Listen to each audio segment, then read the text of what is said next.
খুব অল্প কয়েকটি উপাদান দিয়ে বাসায় তৈরি করে নিয়েছিলাম চিকেন মোমো।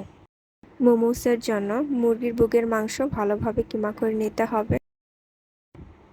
এরপর এর সাথে আদা রসুন বাটা, লবণ, হলুদ, ধনিয়া গুঁড়া, সয়া সস দিয়ে ভালোভাবে ম্যারিনেট করে রেখেছিলাম 10 মিনিটের জন্য।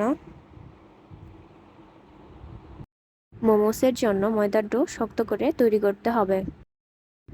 এরপর একটা বড় রুটি করে আমি মোমোর শেপে কেটে নিয়েছিলাম।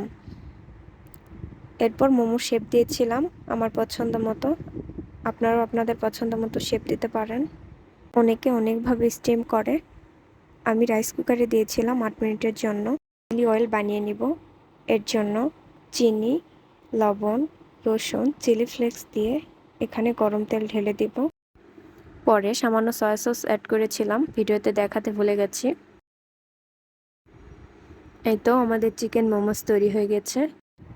আপনারাও কিন্তু খুব অল্প উপাদান দিয়ে এভাবে মোমোস তৈরি করে নিতে পারবেন।